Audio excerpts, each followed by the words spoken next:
Bueno, muy buenas noches a quienes me puedan estar escuchando. Quiero dar inicio a nuestra primera clase que va a tratar de números complejos. Pero para esto, primero quiero definir unos conceptos previos que nos van a ayudar a llegar al cometido, que son ese campo numérico. Primero, quiero definir lo que es un número natural, que es el primer campo de números que, digamos, fue inventado en las matemáticas, fue inventado por cavernícolas y así, para realizar conteos. Es decir, que estos son todos los números que se usan en el cotidiano, son los números más conocidos y se simbolizan con una n, pero que tiene un palito aquí al lado. ¿Qué número puede ser natural? El 1, el 2, el 5, el 7, el 11, el 100. Todos los números que sean, digamos, del diario vivir, sin ningún tipo de decimal, sin ninguna fracción, todos estos números entran en el conjunto de los números naturales. Y repito, se simbolizan con una n, pero con un palito al lado, algo tal que así. Dentro de este conjunto numérico, cuando ya los matemáticos empezaron a usar otros tipos de números, empezaron a necesitar, digamos, campos más extensos, se crea un nuevo campo numérico que incluye a los naturales y es el campo de los números enteros. Lo pongo así en representación de que este campo de números enteros, que por cierto se simboliza con una Z, pero que tiene una doble rayita aquí, este campo de números enteros también incluye a los naturales. Sin embargo, los naturales no necesariamente incluyen a los enteros. ¿Quiénes pueden ser los enteros? Pueden ser los números, bueno, matemáticamente se definirían como el inverso de los números naturales. Pero ¿qué quiere decir esto en palabras más cotidianas? Que van a ser los números negativos como el -7, el -8, el -10. Van a ser también los números positivos naturales como el que está aquí, el 1, el 2. Y también el campo de los números enteros incluye al 0. Bueno, más ejemplos podrían ser el -100, el -78, el -1000 y así. Hay matemáticos que dicen que el cero pertenece al conjunto de los números naturales. Y hay otros que dicen que no, que el cero es un número entero, más sin embargo no es un número natural. Esa definición realmente no es tan importante, solamente es como una aclarativa, pero realmente no es una definición tan importante. Simplemente es un dato ahí de las matemáticas. A veces se puede incluir el cero en los naturales, a veces no, es simplemente un entero. Con esto paso al siguiente campo numérico, que es el número de es el campo de los números racionales. Y se representa con una Q. Bueno, algunos para adornar esta Q también le ponen una doble rayita, pero dentro del mismo círculo, entonces así. ¿Quiénes entran dentro del campo de los números racionales? Que se representa con esta Q. Todo número que se pueda representar como fracción, es decir, un número A divide un número B, tal que A y B pertenezcan al conjunto de los números enteros. ¿Qué significa toda esta simbología numérica? Que puede ser muy agobiante al inicio. A y B son dos números cualquiera, pueden ser el 7, el 8, pueden ser distintos, o sea, es decir, A puede ser 7 y B puede ser 5, también pueden ser iguales, puede ser que los dos sean 2, por ejemplo, pero son dos números cualquiera. ¿Y qué quiere decir esto? Que tanto A como B pertenecen a los enteros. ¿Quiénes son los enteros? Los que acabamos de definir aquí en morado.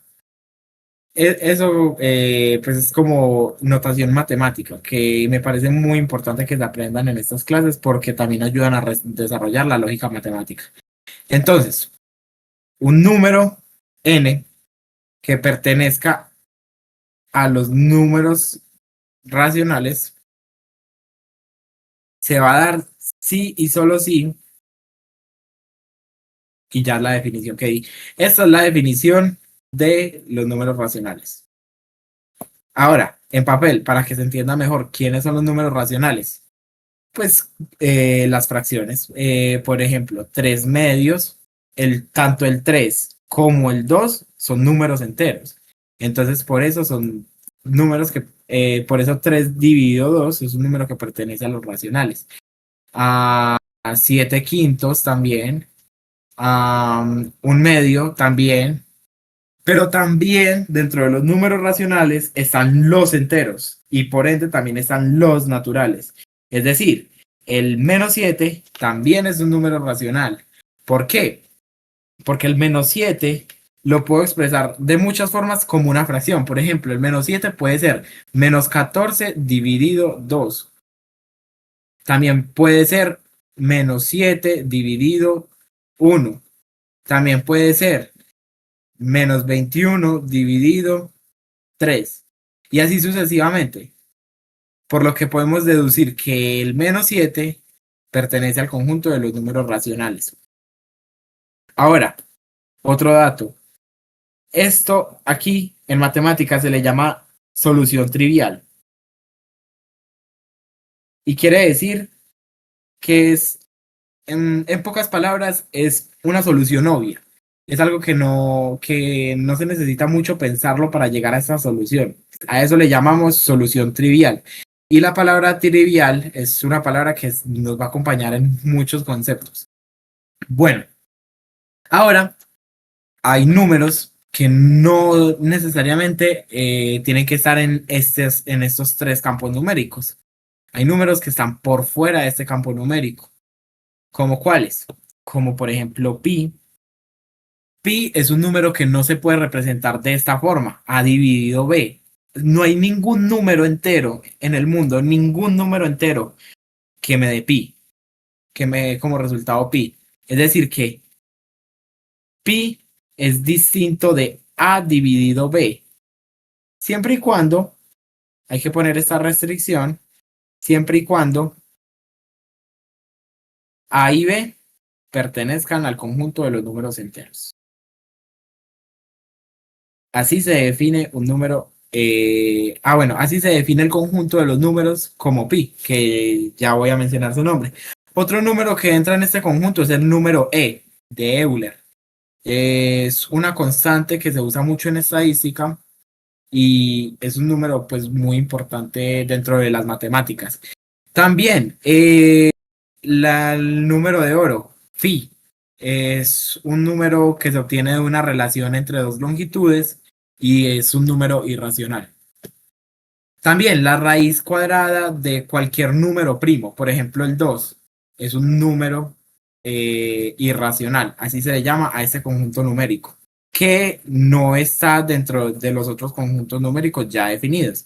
Es decir, es un conjunto aparte. Es el primer conjunto aparte que aparece.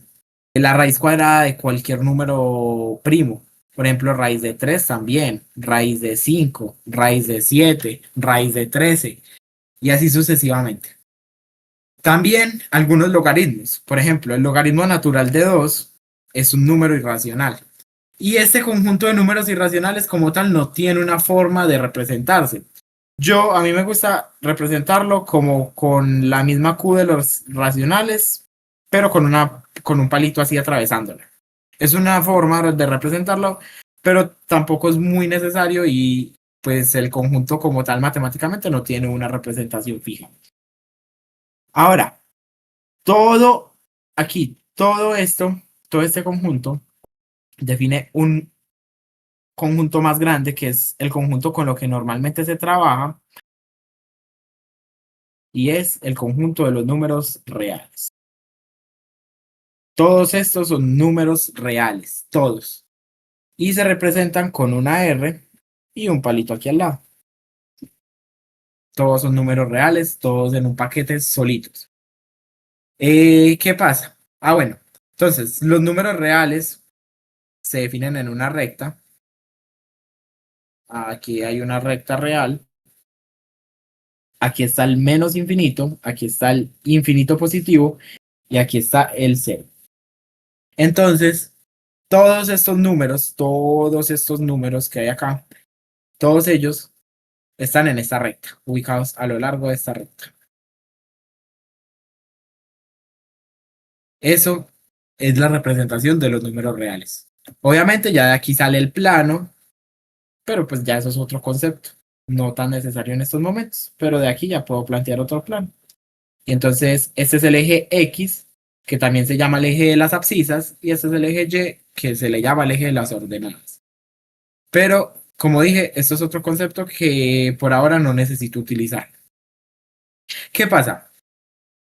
Obviamente este curso se llama números complejos, es decir, que los números reales hacen parte de los números complejos, pero no, no todo número complejo es un número real.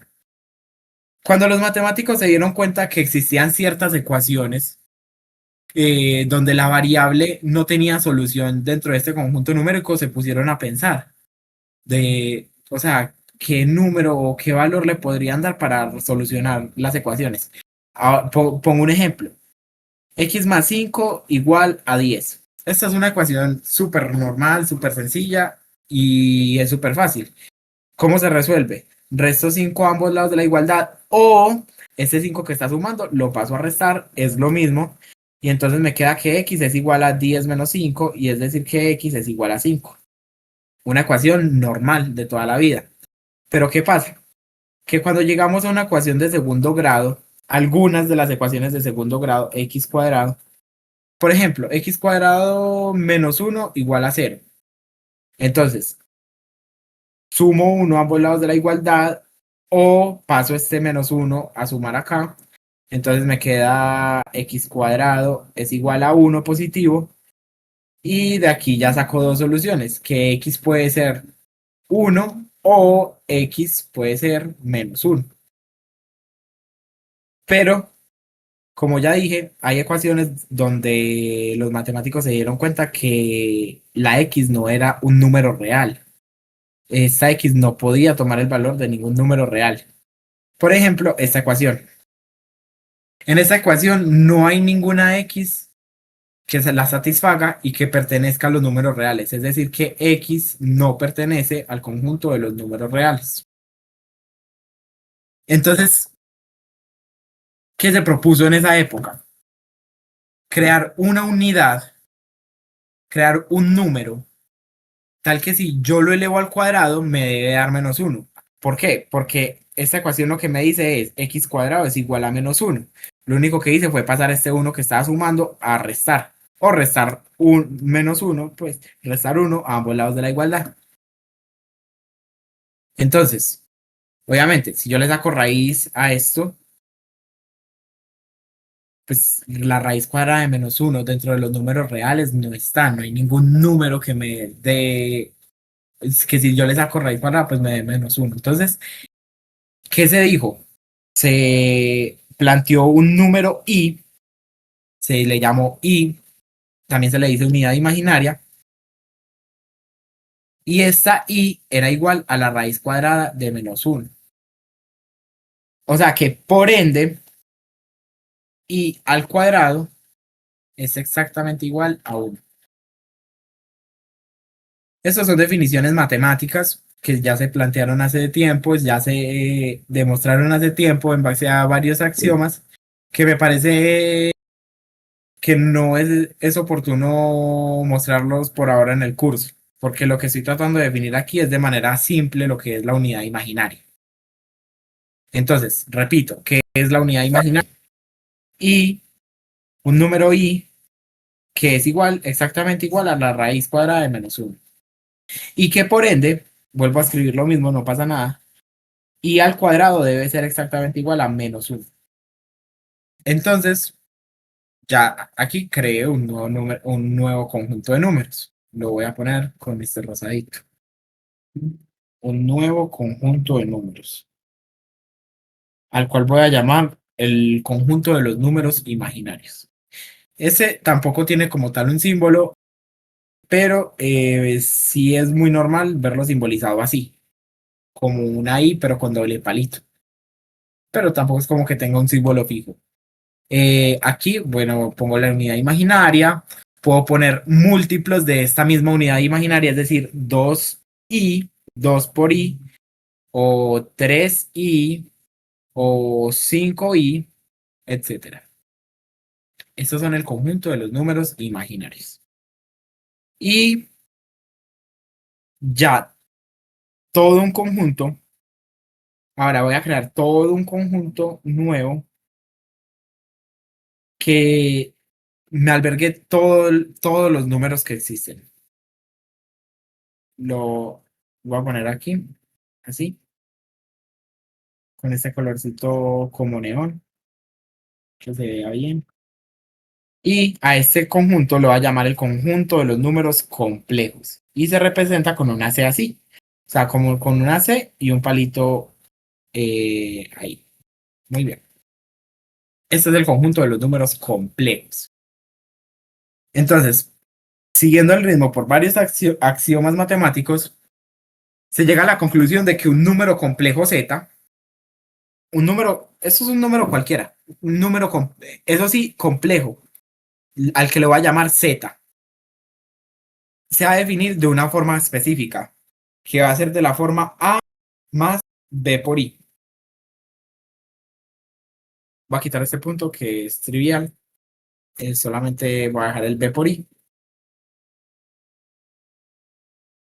Esto es un número complejo. Así se definen los números complejos y esta es la forma de un número complejo. Es la única forma de representar que es un número complejo, valga la redundancia. Quiero ser muy redundante en esto. Los números complejos son siempre de la forma A más B por I. Y también con esto, también se inventa lo que es un plano complejo.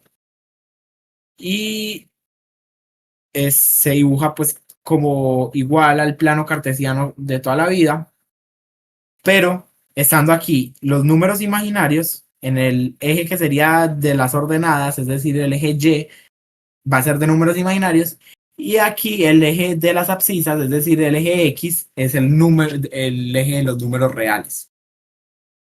Aquí voy a plantear mi unidad real, es decir, los números que conozco de toda la vida, el 1, el 2, el 3 y etcétera. Pues no tengo más espacio. Bueno, aquí voy a poner -1, -2, -3, -4 y etcétera, etcétera. Y bueno, voy a borrar los números negativos, son triviales, se saben que ahí están, pero por ahorrar espacio voy a borrar los negativos. Se sabe de igual manera que ahí están. Y en el eje de los imaginarios, en el eje de las ordenadas, se plantea la unidad imaginaria, es decir, el número i. Recordando que eso es lo mismo que decir la raíz cuadrada de -1, eso nunca va a cambiar. Pero por facilidades matemáticas se le llama i. Entonces, aquí va a estar 2i, aquí va a estar 3i y sucesivamente para arriba. Así como también para abajo. También se definen para abajo. Entonces, esto va a ser -i, menos 2 veces i, menos 3 veces i, y así sucesivamente. De nuevo, esto es trivial, lo va a ahorrar, te entiende que es así y está bien. Muy bien, ya definimos lo que es un número complejo, la que es la forma de los números complejos. Ahora sigue ubicar un punto en el plano complejo. ¿Cómo ubico yo un punto en el plano complejo? Por ejemplo, este punto al que voy a llamar P. ¿Cómo se define en un plano complejo este punto? Y bueno, como sabemos, un número complejo siempre va a seguir esta forma. O sea, es de ley. Por ende, este punto va a ser, entonces voy a poner primero el real que le corresponde a este número. ¿Cómo así que el real? Es decir, el que está en este eje. ¿Cuál le corresponde? El 2, porque si yo trazo una línea de aquí para arriba, va, va a coincidir con el número 2, el número real 2. Entonces, este punto va a ser 2, coma, y ahora le asigno la coordenada imaginaria. Exactamente igual. Trazo una línea recta, en este caso horizontal, para definir la imaginaria y me topo con que es 2i. Entonces, este punto está en 2i. Entonces, este punto es 2,2i. O también lo podría definir, como se definen los números complejos, 2 más 2 por i. ¿Ok? Así como definiste punto P, puedo definir más puntos, por ejemplo.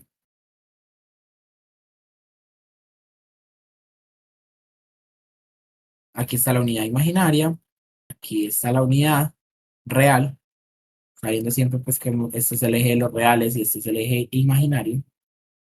Entonces, por ejemplo, ubicar este punto. ¿Cuál sería el valor de este punto? Y bueno, en los reales sería 1, 2, 3, 4. Este es el par ordenado 4. Entonces 4 más, y en el eje imaginario, ¿a qué número le correspondería? Bueno, este ya está más fácil, es 2i. Entonces este es el punto 4 más 2i. Y así se definen los números complejos.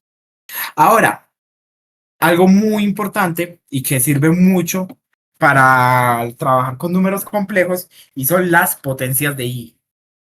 ¿Cuáles son las potencias de i? Voy a escribir otro título, potencias de i.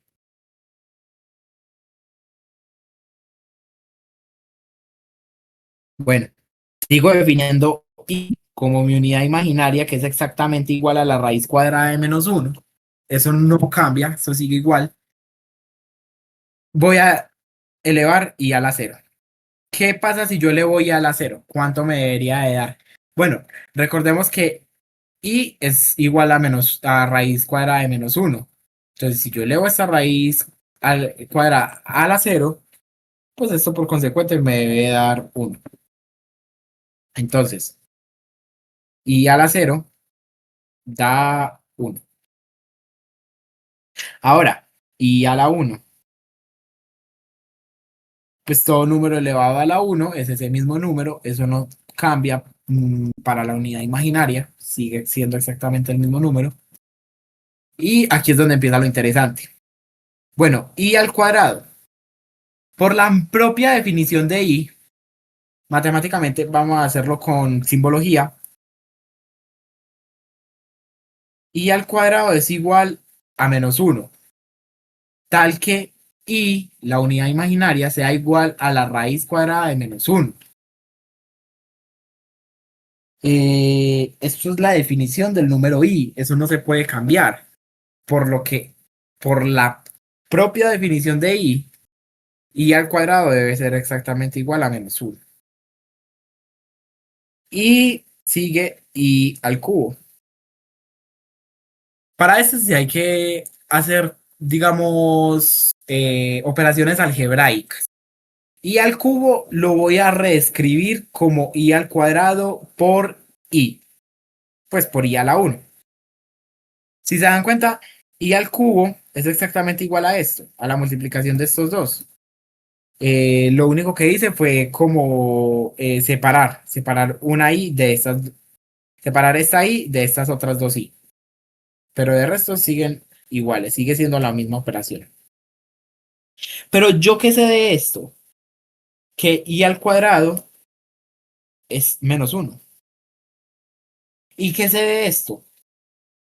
Que i a la 1, pues es i. Y menos 1 por i, esto es menos i. Entonces, por conclusión, en conclusión, eh, esto, i al cubo, tiene que ser menos i. Ahora, esto es lo bonito de la unidad imaginaria. La unidad imaginaria repite este ciclo con sus potencias. Es decir, bueno, vamos a definir i a la 4 para mostrar el ejemplo. I a la 4, ¿qué es? Esto lo voy a reescribir como i al cuadrado por i al cuadrado. I al cuadrado por i al cuadrado es i a la 4. Pero yo qué sé de i al cuadrado, que i al cuadrado es menos 1. Y pues aquí también se debe de cumplir lo mismo, menos 1. Y menos 1 por menos 1 es 1, positivo. Es coincidencial que vuelve a ser lo mismo que i a la 0. Ahora, vamos con i a la 5. I a la 5 lo voy a reescribir como i al cubo por i al cuadrado. I al cubo ya lo tengo definido. Me dio menos i. I al cuadrado también lo tengo definido. Me dio menos 1. Es decir, que menos por menos da más y por 1 da i. Es decir, que i a la 5 me da i positivo. Ah, pero vuelve a coincidir con este. Y si nos ponemos a hacer todos los ejercicios, nos vamos a dar cuenta que empieza un ciclo, un bucle. Las potencias de i son cíclicas. Es decir, que cada 4 potencias de i se vuelve a repetir. Entonces, es 1 i menos 1 menos i. Y se repite el ciclo. 1 i menos 1 i. Perdón, menos i. Y vuelve a repetirse. 1 i menos 1 menos i. Y así. Muy bien. Bueno, continuando con la clase, ya habiendo visto las potencias de i, definiendo lo que es un campo numérico, los campos numéricos que hay, incluyendo el de los complejos, y también definiendo algo muy importante que voy a usar en este siguiente tema, el plano complejo. Vamos a seguir. Plano, lo lamento, plano complejo. Y pues obviamente haciendo énfasis en módulo de un número complejo.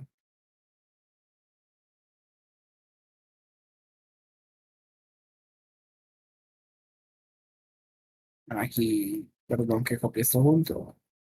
Aquí lo pongo más en el medio. Ahí. Módulo de un número complejo. Voy a dibujar mi plano complejo, sabiendo que este es el eje de pues, los números imaginarios, mi eje imaginario, y este es mi eje de los números reales. ¿Cómo se define el módulo de un número complejo? Voy a dibujar un vector radar que, pues, para definir rápidamente qué es un vector radar, el vector radar es un vector cualquiera, el que voy a llamar R, tiene un inicio en el origen y un final en cualquier otro punto. Esto es un punto, esto es un punto Z cualquiera, que obviamente al estar en un plano complejo va a ser de la forma A más B por I, o también de la forma A, B. Son cualquiera de las dos formas de definir un punto en el plano complejo. ¿Qué pasa? Que este vector R, ok, este vector R me simboliza el módulo, la longitud, mejor dicho, de este vector R, lo que hay desde aquí, desde este puntico hasta aquí. A esto le llamo magnitud de un vector, que es lo que mide. Y me va a simbolizar el módulo del número complejo Z, es decir, de este número complejo. Por eso lo represento a manera de un vector. Voy a trazar una paralela acá y ya voy a explicar para qué es. Pero quiero hacer énfasis en esto. Este vector R es el módulo de mi complejo Z.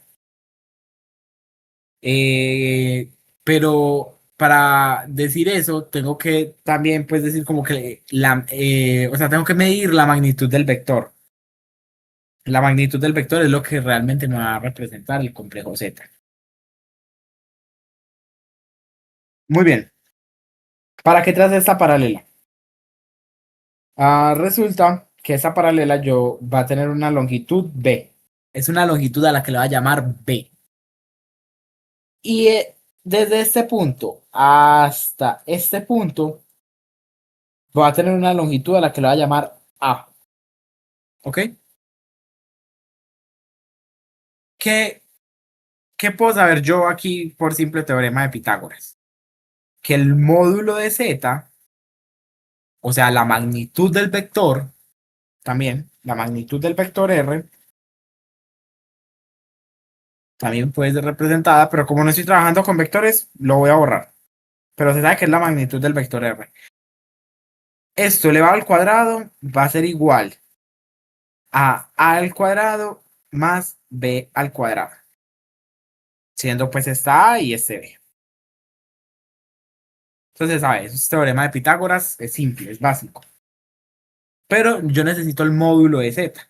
Entonces, el módulo de z va a ser igual, y pues como aquí está al cuadrado, lo voy a pasar al otro lado, o voy a aplicar raíz cuadrada a ambos miembros de la igualdad, y me va a quedar que la raíz cuadrada de a al cuadrado más b al cuadrado.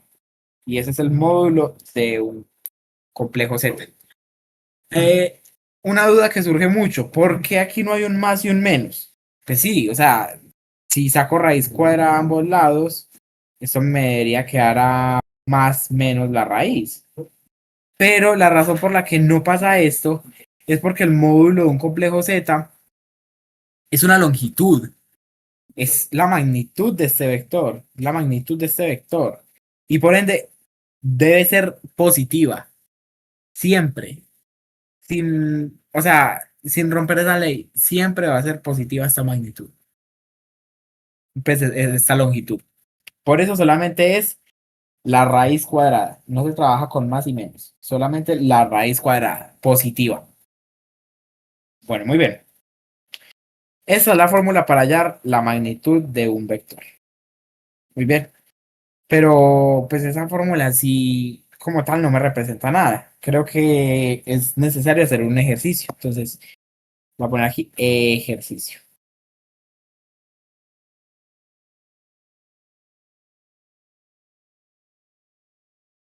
Voy a tener un número complejo z. Por lo general, a los números complejos se les llama z. Realmente se les puede llamar como quiera.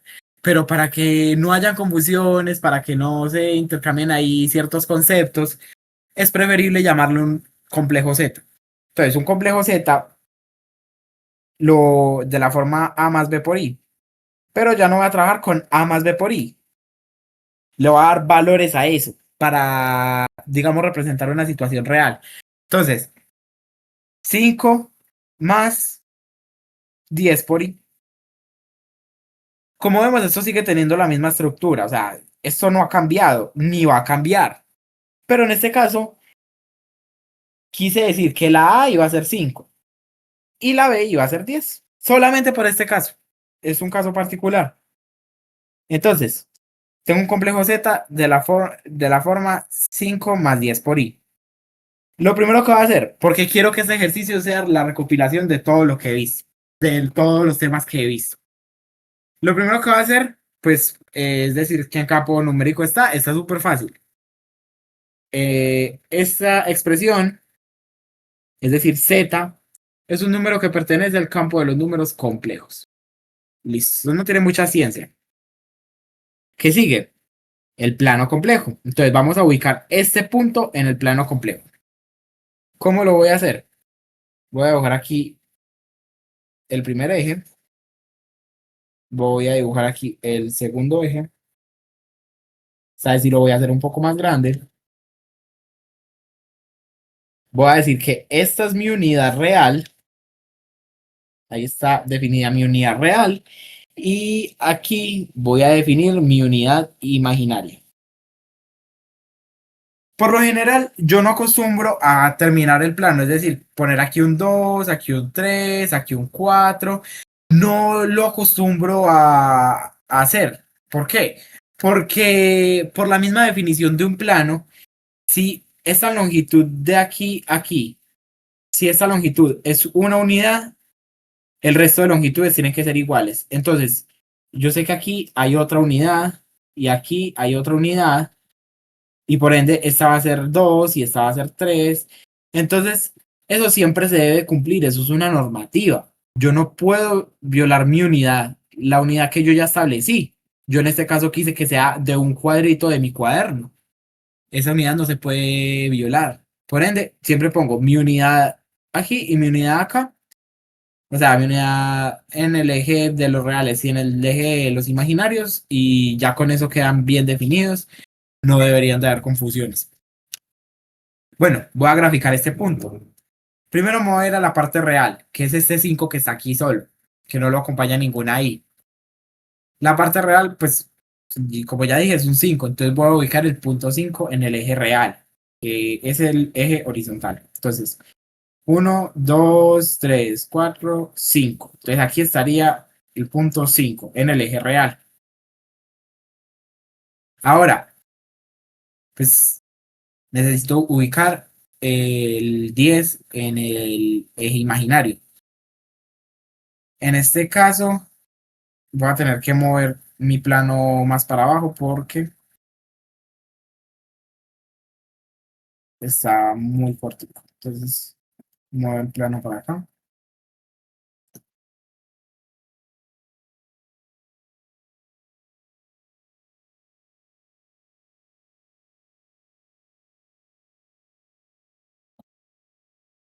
Y voy a contar 1, 2, 3, 5 cuadritos tengo ya dibujados. Voy a dibujar otros 5, voy a dibujar 6 para que me queden de sobra. Y aquí vino mi unidad imaginaria. Ya ahora sí vuelvo a mover esto un poquito más para arriba, que quede más organizado. Y aquí ya tengo mi plano bien hecho. Pues como yo ya los conté, yo ya sé que aquí está el 10 imaginario, es decir, el 10 y, pero pues se puede contar. Entonces aquí estaría la unidad, aquí sería 2i, aquí 3i, 4i, 5i, 6i, 7i, 8i y 9i, y pues ya aquí el 10i que ya lo tengo señalado. Entonces, pues ya como tal, es fácil ubicar este punto. Hago una línea recta para arriba en el 5, hago una línea horizontal recta en el 10i, y aquí donde se cruzan estas dos líneas, este punto exactamente, pues va a ser mi punto Z, mi número complejo Z.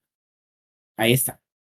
Entonces, este número complejo Z va a ser 5 más 10 por i, o también lo puedo definir como 5,10i. Ese es el punto Z. Ahora necesito hallar el módulo de Z. ¿Cómo se llama el módulo de un número complejo? La raíz cuadrada del a cuadrado más b al cuadrado. Este es el módulo de un número complejo. Entonces vámonos con Z. ¿Cómo se definiría este módulo de Z? Va a ser la raíz cuadrada. Y entonces, en este caso de Z, ¿quién es A? A, pues como ya vimos, es 5. Este 5. Entonces, va a ser la raíz cuadrada de 5 y lo elevo al cuadrado. Más, ¿y quién es B? Pues siguiendo la fórmula, B es 10. Entonces me va a quedar 10 elevado al cuadrado. Y ya aquí es simplemente operar. Entonces me queda raíz cuadrada de 5 al cuadrado 25, 10 al cuadrado de 100. Esta suma se hace también fácil. Quedar la raíz cuadrada de 100 más 25 es 125. Y la raíz cuadrada de esto, pues ya se debe determinar. Ah, se puede hacer mediante calculadora o se puede simplemente descomponiendo el número y reescribiendo la raíz. Raíz cuadrada de 125 se puede escribir como 5 raíz de 5, o también se puede escribir como un número irracional que es 11,1803. A recordar que esto es un aproximado, o sea, esto no es exactamente lo mismo, entonces por eso lo pongo con aproximado. 11,1803. Muy bien. Entonces, ¿qué concluyo? Que el módulo de Z es igual a 5 raíz de 5, o también el módulo de Z puedo decir que es aproximadamente igual a 11,1803. Estas serían mis dos respuestas, ambas correctas. Y ya, eso sería todo por la clase de hoy. Quiero dejar otros ejercicios. Ejercicios. Voy a dar, voy a dar números complejos. Entonces, por ejemplo, 10 más 7i.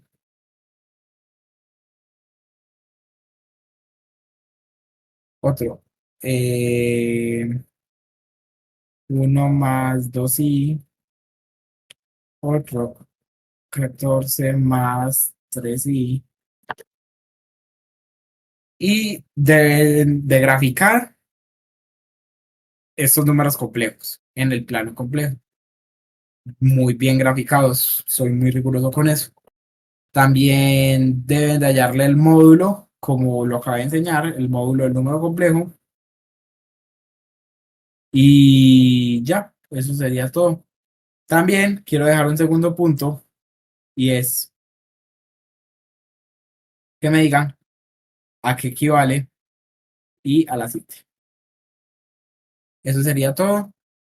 Ah, quedo atento a cualquier duda, a cualquier comentario, a cualquier sugerencia. Y nada, la próxima clase seguiré con números complejos, más operaciones de números complejos que se puede hacer con ellos, que no. Y ya, bueno, eso sería todo.